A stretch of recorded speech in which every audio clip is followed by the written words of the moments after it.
Dan saudara, saya tengok juga, bukan saya tak tengok, bukan saya tak nak mengulas, tapi saya diam. Tapi saya tengok sejak akhir-akhir ni, apabila Suruhanjaya Pencegahan Rasuah sudah pun mula membuka sedikit demi sedikit rahsia yang tersembunyi apabila mereka telah pun melakukan siasatan. Saya terfikir sebab 6 hari lalu Pengerusi Perikatan Nasional Tan Sri Muhyiddin telah pun mengumumkan Kabinet Bayangannya untuk Parlimen Penggal ke-15 dengan menamakan dirinya sebagai Perdana Menteri. Timbalan Pengerusi Perikatan Nasional yang juga merupakan Presiden PAS Tan Sri Hadi Awang sebagai Timbalan Perdana Menteri. Itu Kabinet Bayangan saya. Turut tersenarai dalam Kabinet Bayangan Tan Sri Muhyiddin adalah Timbalan Presiden PAS Tuan Ibrahim yang akan memegang portfolio. Siap dengan portfolio saudara. Begitu juga Radhi Jidin, Ronald Kaindi, Datuk Idris Ahmad. Turut sama adalah Pesisir Agung PAS, Datuk Taqiyuddin Hassan, kemudian termasuk juga Syedan Kasim dan beberapa nama-nama lain lagi sebagai Kabinet Bayangan. Persoalan saya, apakah Kabinet Bayangan ini akan juga berubah menjadi kluster mahkamah? Seandainya benar-benar Suruhanjaya Pencegahan Rasuah melaksanakan tangkapan yang saya difahamkan, siasatan telah dibuat. Kalau siasatan telah dilakukan, kita tunggu masa saja. Saudara Johariah, orang-orang lantikan Tan Sri Muhyiddin dibuang, mereka tak jalan tugas dengan jujur. Saya tak mau beri komen soal-soal begitu, saudara Johariah. Bagi saya, kita harus tenang fikiran. Saat ini negara dipacu oleh Datuk Seri Anwar Ibrahim dengan barisan kabinetnya. Ada 2 timbalan Perdana Menteri, Datuk Seri Zahid Hamidi, Presiden UMNO dan saudara Faizlah Yusof daripada Sarawak.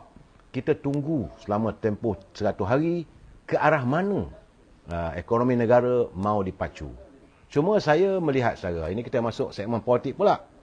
Dalam keadaan semalam saya dah tegur. Jangan kata saya tak tegur. Saya berusaha untuk menjaga tata karma, tata ungkap kata-kata. Saya cuba untuk tidak menyinggung. Dan saya memberi pandangan saya sebagai orang tua, sebagai orang lama dalam politik ni, saudara.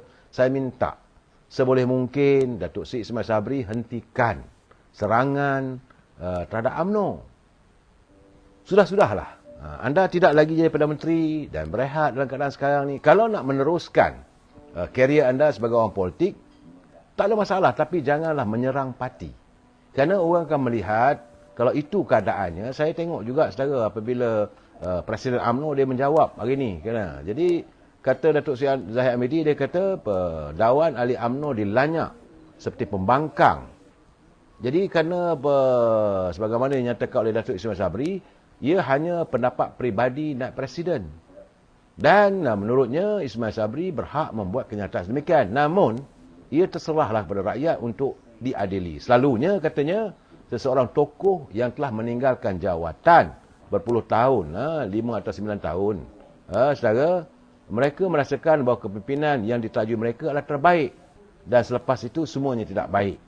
Jadi, menurut Presiden UMNO itu, beliau tidak mempunyai sebarang pandangan yang boleh menyanggah atau bersetuju dengan Datuk Seri Ismail Sabri. Jadi, kita serahkan kepada masyarakat, terutamanya ahli-ahli UMNO untuk menilai. Jadi, sebab banyak sangatlah kenyataan-kenyataan yang dilontarkan oleh Datuk Ismail Sabri yang dilaporkan. Saya melihat sebenarnya kenyataan itu telah disampaikan 2-3 hari lepas. Tetapi tidak ada usaha, tidak ada upaya daripada kepimpinan Datuk Ismail Sabri untuk memberitahu portal-portal ini sudah. Saya harap benda ini dihentikan dan saya tidak akan bercakap lagi soal parti ataupun soal politik. Nak bercakap soal politik,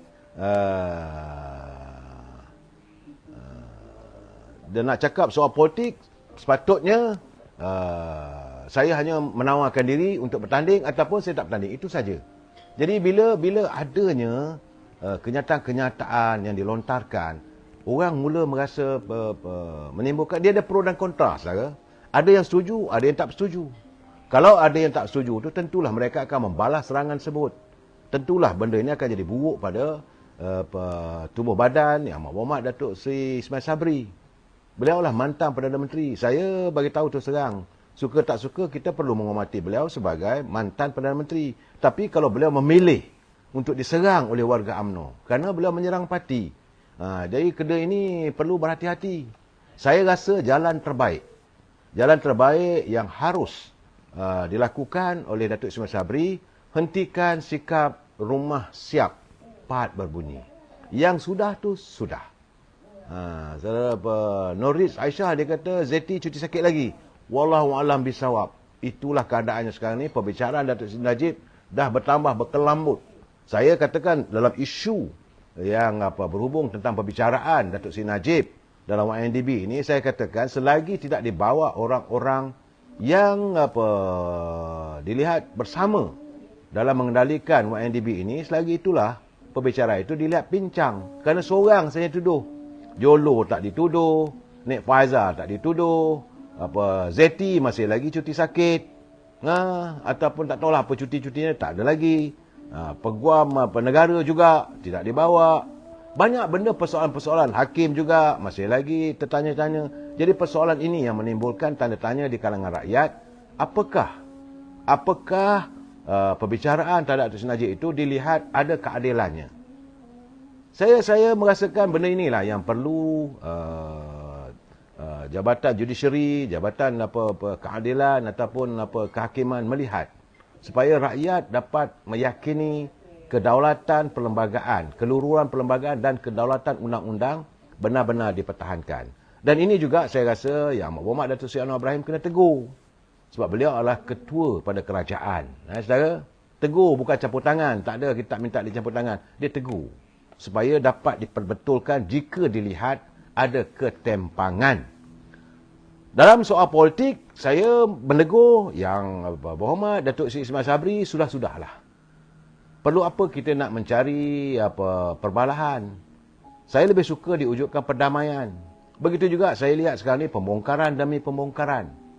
Saudara jangan lupa, kadang sekarang kalau SPRM dah mula masuk, kabarnya ada 100 orang lebih sudah pun ditemui dan ada yang ditahan oleh SPRM untuk siasatan ini, maka banyak yang akan terbongkar. Bagi saya, pembongkaran ini perlu untuk rakyat tahu, tetapi dalam waktu yang sama. Apakah ini akan membantu ekonomi kita? Sebab itu saya mengharapkan agar Yang Berhormat Perdana Menteri hari ini berada di Thailand, carilah kenyataan-kenyataan yang menggembirakan rakyat. Saya melihat itu yang dinantikan oleh rakyat berhubung dengan kehidupan ekonominya. Hari ini rakyat tak gembira apabila pengeluaran wang daripada kumpulan wang simpanan pekerja masih lagi tertangguh dan menimbulkan 1000 persoalan. Begitu juga dengan kedudukan rakyat ekonomi yang begini. Memang satu ketika dulu saya dah mengatakan bahawa untuk rakyat kita ni tak seharusnya kita diajar dia terus. Bila lapar bagi ikan. Perlu dicari upaya, dicarikan joran dan juga mengajar bagaimana nak memancing. Cuma persoalannya tadi saya terfikir, saya rasa. Saya berjumpa dengan kawan, balik ni saya terfikir. Betul lah. Cari joran, ajar macam mana nak mancing. Tapi kalau nak memancing, tu dalam kolam renang, apa yang ada? Letak udang besar mana pun tak ada ikan. Ini masalah yang saya lihat ekonomi negara kita perlu dilihat. Betul. Jangan Datuk Seri Anwar Ibrahim bersikap hanya memberi gula-gula pada rakyat. Memberi bantuan itu, bantuan ini. Yang rakyat hendak adalah umpamanya berilah joran, mata pancing dan umpan apa yang terbaik untuk ajarlah untuk menangkap ikan. Saya kata nak menangkap ikan macam mana?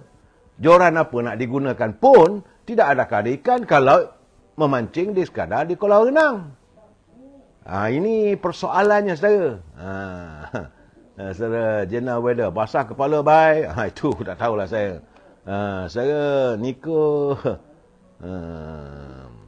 Saudara Fazilah Abdul, jangan begitu. Saya berharap dalam saudara berbincang sama-sama sendiri itu cari.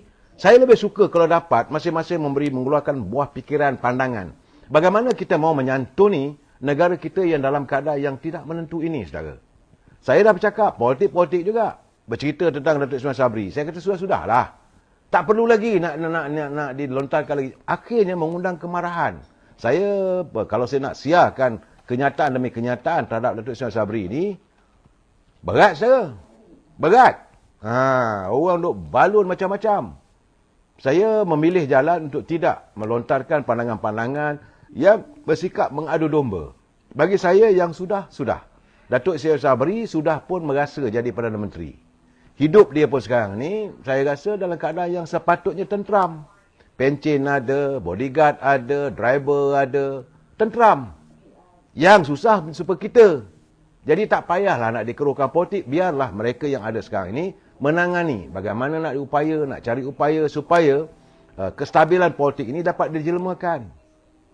Jangan pula kita ni masih lagi terikut-ikut dengan rentak politik lama. Catatan daripada Kuzairi, daripada Kuzairi Kukama, daripada MyTV Online. Saya nampak dia garang ni kali ni. Cara dia kata siasatan SPRM kadang-kadang lihat bagai hanya sekadar tajuk berita saja.